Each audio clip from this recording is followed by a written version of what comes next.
What do we mean by anti-fragility? That's one question that I will answer shortly. And why is it important to bend, to challenge ourselves and others? In order to start, I'd like to put all this in the context of the main model that we teach throughout our programs, and whether the program is a certificate in happiness studies, which is a year-long program, whether it's a master's degree, two-year program, or also part of our future PhD in happiness studies. Everything resides on, rests on, is built on, or with the same DNA. And that is our SPIRE model of happiness. SPIRE is an acronym. Each of the letters stands for another element of well-being that together, these 5 elements make up happiness. The first element of happiness, the S of SPIRE, stands for spiritual well-being. Of course, we can find spiritual well-being through religion. At the same time, we can also find it by being mindful, by being present, by meditating, whether it's meditating on a prayer or listening to a piece of music mindfully, or focusing on the breath going in and out, or engaging in yoga. So being present is a form of spiritual well-being. Another form of spiritual well-being is a sense of meaning and purpose in life. And we can gain that sense of meaning and purpose again through religion, or doing some kind of work, or in our interaction with others, or volunteering, or through our hobbies. So once again, spiritual well-being is about being present, being mindful, and it's about having a sense of purpose, doing something that is meaningful to us. We then move to the second element of SPIRE, the second element of a happy life, and that's physical well-being. Physical well-being is about exercising, doing sports, whether it's playing tennis or walking or swimming or dancing. Physical well-being is also about nutrition. That matters a great deal for our well-being. You know, it was David Servan Schreiber, the great psychiatrist, who said the 20th century, when it comes to medicine, was the century of antibiotics. The 21st century, he predicted, the beginning of the 21st century. The 21st century, he said, will be the century of nutrition. And that applies a great deal to physical health, of course, as well as to mental health. In addition to exercise and nutrition, under physical well-being, we also have the importance of touch, whether it's, the hug or massage. And we have the importance of recovery, rest, whether in the form of sleep, taking time off, vacation, and so on. So that's physical well-being: nutrition, exercise, recovery, and touch. Under the I of SPIRE, we have intellectual well-being. That's about curiosity. It's about asking questions. It turns out that people who ask questions, who are curious, who are lifelong learners, are not just happier, they're not just more successful, they also live longer. Curiosity may kill the cat, it makes us humans live longer. Intellectual well-being is also about deep learning, deep engagement with text, and that could be with a poem. It could be with a novel. It could be with a philosophical text. It's also about engagement with art as well as with nature. Being deeply immersed in something contributes to our overall well-being. The R of SPIRE is relational well-being. Number one predictor of happiness: quality time we spend with people we care about and who care about us. It's about intimate, supportive relationships, whether it's our relationships at home, whether it's at work, with friends, with lovers, family members. Relationships matter a great deal. And that does not include online relationships through social media. They have to be real, they have to be tangible, they have to be supportive and contribute to our well-being. Relational well-being is also about kindness and generosity. One of the most powerful ways to increase levels of well-being is through being kind, being generous, being benevolent. And finally, the E of SPIRE, emotional well-being. That's about accepting and embracing painful emotions, no matter what they are, because there are no good or bad emotions, there are only painful and pleasurable emotions. And they're all part and parcel of a full life, human life. So giving ourselves the permission to be human, to experience any and all emotions is a critical, important part of happiness. In addition to embracing painful emotions, emotional well-being is, of course, also about generating pleasure, joy. It is about cultivating gratitude. So looking at the whole picture, spiritual, physical, intellectual, relational, and emotional, these 5 elements together make up for a happy life. So that's the introduction. Now the question is, why are these elements so important? And why are they so important today? Because you see, we're living in a very challenging world. You know, we've just emerged or semi-emerged from a huge pandemic, which was a traumatic on a global scale. We are experiencing wars right now as we speak, be it in the Middle East, be it in Ukraine, be it in Central Africa. Throughout the world, there are conflicts. We're experiencing crises when it comes to global warming, political crises. And today, to talk about happiness, to enroll in a certificate in happiness studies or a master's degree, that sounds perhaps insensitive. Why is studying happiness so important today? One of the answers, and an important one, comes through the concept of anti-fragility. Anti-fragility is a term introduced by New York University professor, originally from Lebanon, Nassim Taleb. Nassim Taleb introduced the concept of anti-fragility, the opposite of fragility, or what I've come to call resilience 2.0. What's anti-fragility? What's resilience 2.0? Let's begin with resilience 1.0, original resilience. That's actually a term that comes from engineering. What it means is very simply that if you have certain material and you put pressure, stress on it, once you let go of the pressure and stress, if it's resilient, it goes back to its original form.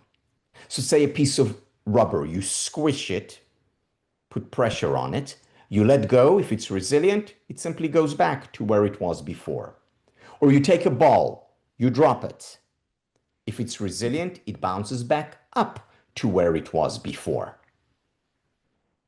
This is why we talk about resilient individuals as bouncing back. So that's resilience 1.0. What's resilience 2.0? What's anti-fragility? It takes this idea of resilience a step further. So you take a piece of material, you put pressure, stress on it. If it's resilient, 1.0, it goes back to where it was before. Resilience 2.0, anti-fragility, after you let go of the pressure and stress, it actually grows bigger, stronger, better than what it was before. Or a ball, you drop it. If it's resilient, 1.0, it bounces back up to where it was before. Resilience 2.0, anti-fragility, it bounces back higher than it was before.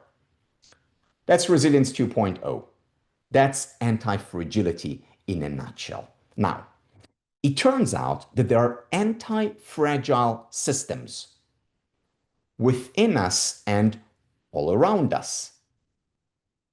These anti-fragile systems, it turns out, matter a great deal. Let me give you a few examples of these anti-fragile systems. The first example is a physical one. Your muscles are an anti-fragile system because think about it. What happens? You go to the gym, you lift weights. What are you doing to your muscles? You're stressing them. Is this a bad thing? Not at all.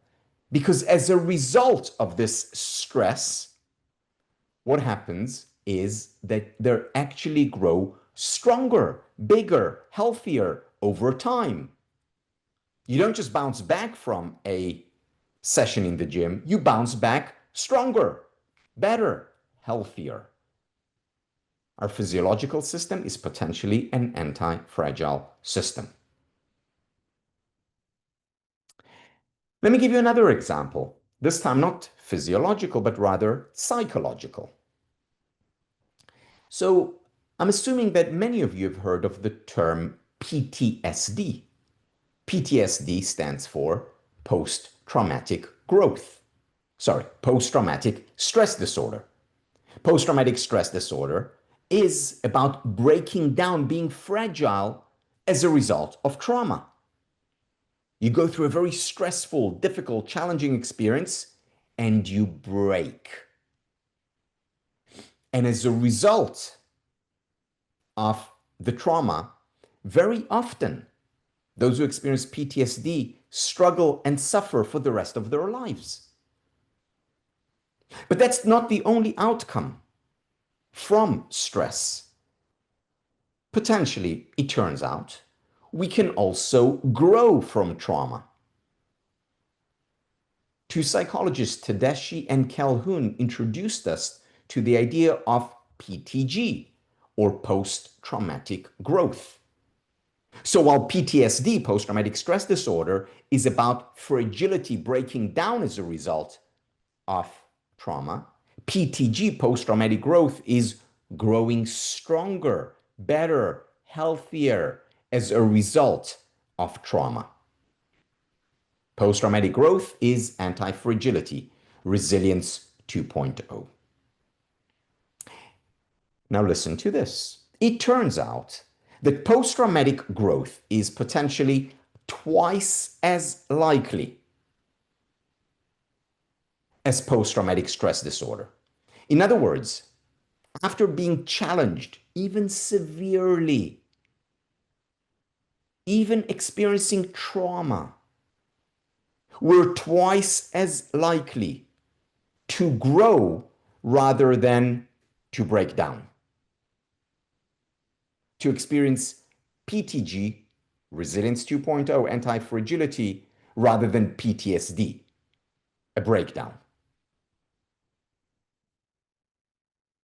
If, and this is a big if, we're more likely to experience post-traumatic growth, more likely than post-traumatic stress disorder, if we first know about its existence. In other words, merely knowing about ideas like anti-fragility or resilience 2.0 or PTG, post-traumatic growth, just knowing about these ideas in and of itself makes it more likely to happen. Unfortunately, most people do not know, have never heard of anti-fragility or resilience 2.0 or post-traumatic growth. And as a result of that, we compromise on the likelihood of actually experiencing it.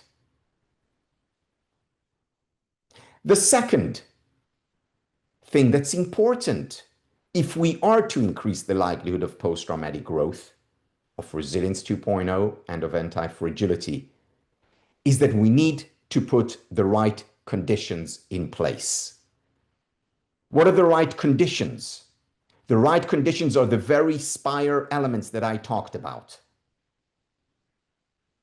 spiritual well-being, physical well-being, intellectual well-being, relational well-being, and emotional well-being. If we bring more meaning to our life, if we practice more meditation, we're more likely to experience post-traumatic growth. If we exercise more, eat more healthfully, take more time off, we're more likely to experience post-traumatic growth rather than post-traumatic stress disorder. I mean, think about it just on the physical level.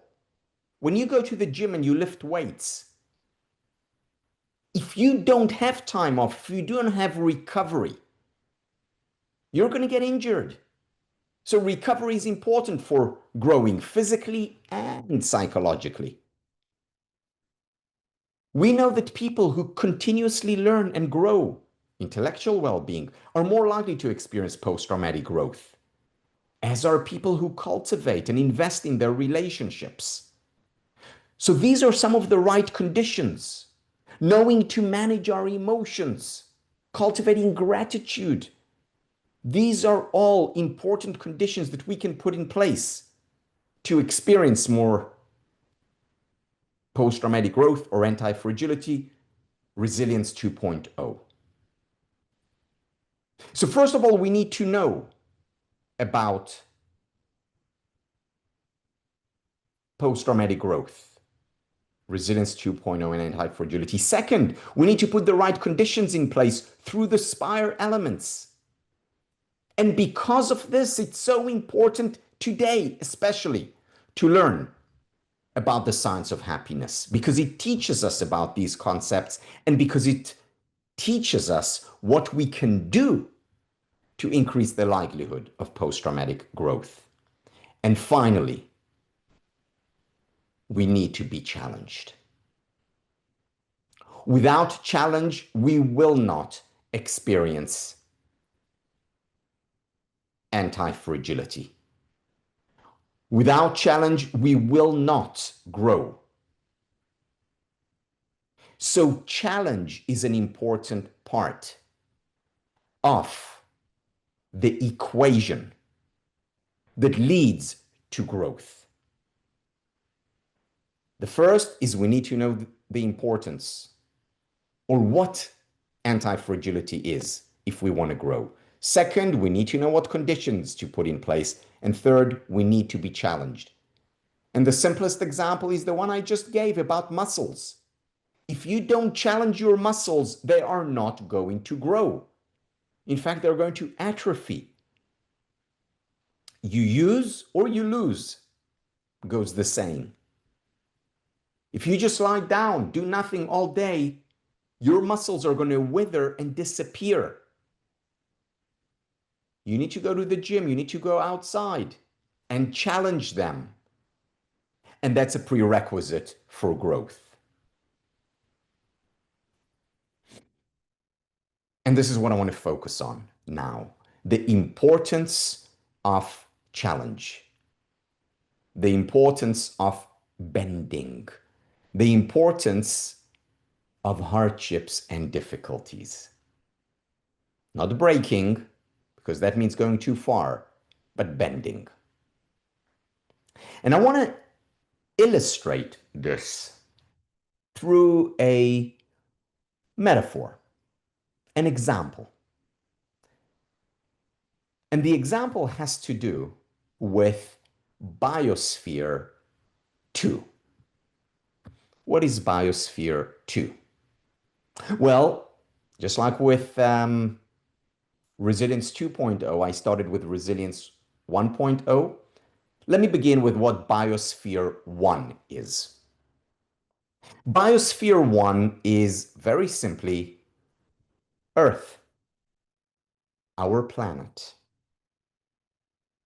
What does biosphere mean? It means a closed system, a self-contained system, a self-sustaining system that can exist on its own without help from the outside. So Earth has been around for billions of years and hopefully will continue to be around for billions of years. And it's a system that renews itself. So we have the circle of life. We have water circulating. We have trees cleaning the atmosphere. Right now we're pushing it, not allowing it perhaps to renew itself, but in and of itself, Earth has the ability to sustain itself. So biosphere, it's a closed, self-contained, self-sustaining system. That's Earth, biosphere 1.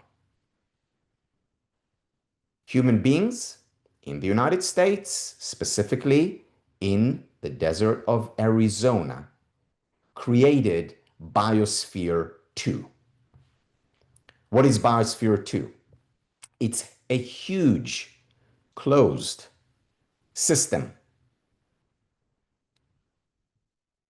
that was aimed at simulating conditions on Earth as a biosphere. It was a completely closed, hermetically closed system. This is what it actually looks like. No oxygen comes in, no oxygen leaves. No water comes in, no water leaves. And the purpose of it was for human beings to create a self-sustaining system. Why was this experiment initiated? Because, thought the scientists, if we could build this, we could create a biosphere, a self-contained system on the moon or on Mars or maybe other planets in the future that we could inhabit. It was a mini Earth with Earth-like conditions. So they created it. How did they create it? Within this dome, closed system, they planted seeds. Within that system, they put water and recycling abilities. And they put people there who lived there, who grew their own food. And remember, no oxygen came in from the outside. They just had the initial starting conditions. And after that, it had to recycle itself, sustain itself. Now, the biosphere, as biosphere 2, rather, as an experiment, did not succeed. They realized that they were losing a bit of oxygen.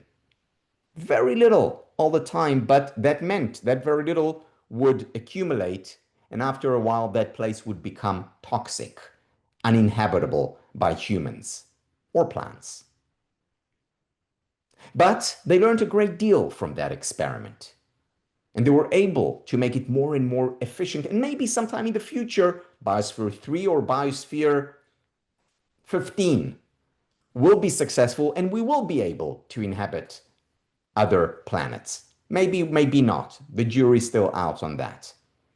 However, they learned many interesting things through the experiment.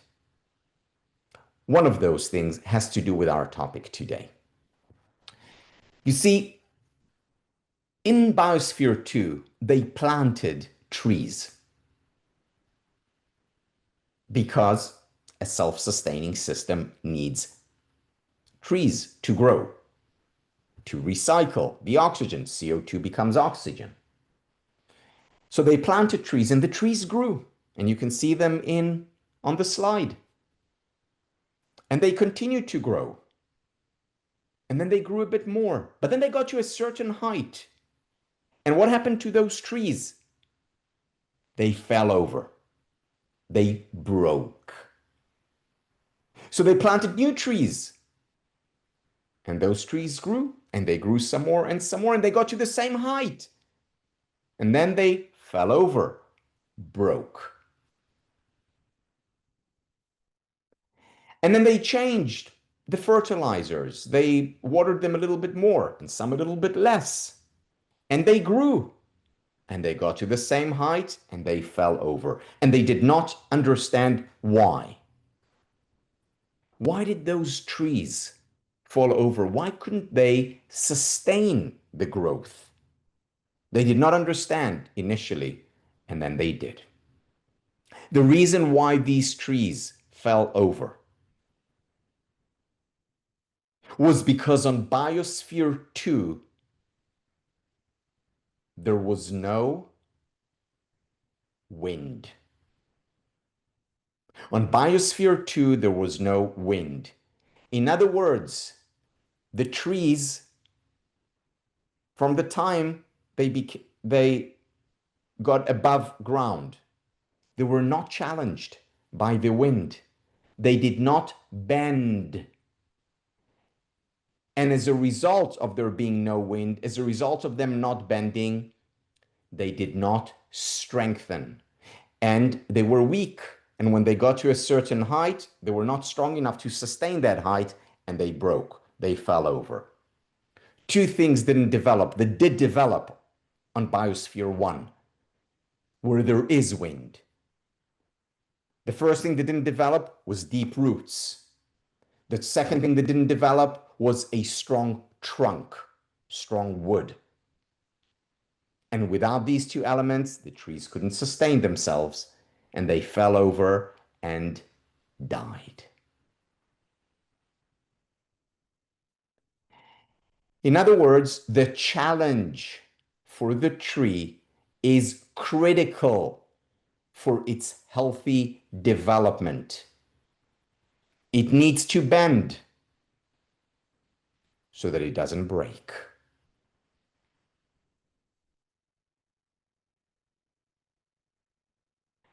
And we see this same idea in different domains. I just talked about our muscles. We need to challenge them if they are to grow, to become healthy. A person who lies in bed all day, does nothing, will not survive for long. Certainly not lead a healthy or happy life. Similarly, trees that are not challenged will not grow, will not become healthy trees. And it applies in other areas where bending, where being challenged is important. And remember, you want to bend, not break. Because yes, there may be a storm which is too strong and will actually break the tree. And that's not good, of course. You may lift weights that are too heavy. And then you'll get injured. You'll tear the muscle, break, rather than challenge appropriately to the right degree. And the same idea, bend, don't break, applies to other domains. And I want to give you a few examples. One domain is children. Today, too many parents are overprotecting their children. Why? Because they can. I don't know, when I was growing up, both of my parents were working. I spent a lot of time by myself or with friends, playing outside, riding the bike, falling down, getting into fights, getting hurt, getting up again. These are all metaphorical bends. And that's how we, as a generation, or the previous generation, or the one that came before it, very often grew, developed, became resilient, anti-fragile. Today, and this is beautifully and tragically described in works by John Haidt, another professor from New York University. where parents are coddling, overprotecting their children, not challenging them. And the result is what he calls the anxious generation, psychologically unhealthy, because they didn't bend enough, weren't challenged enough. Children need to be challenged. In the words of Clay Christensen, the late professor from Harvard Business School, he says, "The challenges your children will face serve an important purpose. They help them hone and develop the capabilities they need to succeed throughout their lives. Coping with a difficult teacher, failing at a sport, learning to navigate the complex social structures of cliques in school, all those things become courses in the school of experience." Children need to be challenged. Now, does that mean that we as parents can just let go and let them do whatever they want? No, of course not. Because we're there to protect them as well. We don't want them to break. We want them to bend. And therefore, parents need to find the right amount of intervention, the right amount of help and support. Maria Montessori, the great educator, said, "Do not do for the child what the child can do for him or herself." In other words, do for the child where they cannot manage. But if they can manage, even if they struggle, especially when they struggle, let them do it themselves. That's how they will grow stronger, just like that's how muscles grow stronger, just like that's how trees grow stronger. We are an anti-fragile system, physically and psychologically. But in order for us to become anti-fragile, to realize our potential, first of all, we need to know about it. What is it? Second, introduce the SPIRE elements. Third, we need to be challenged.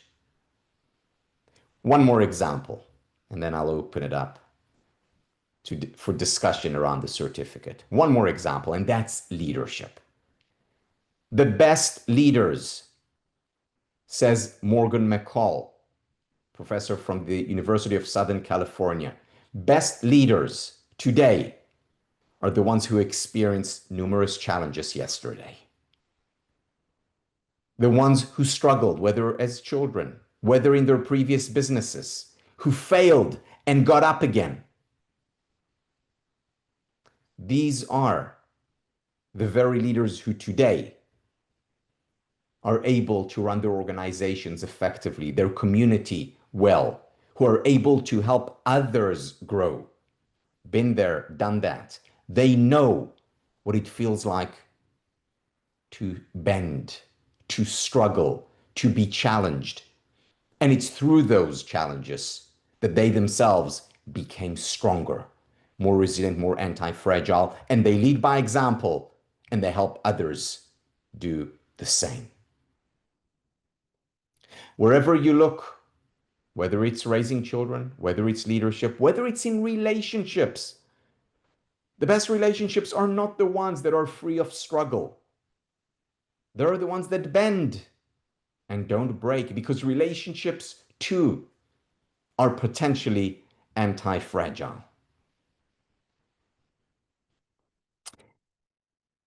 And here lies the importance of the science of happiness.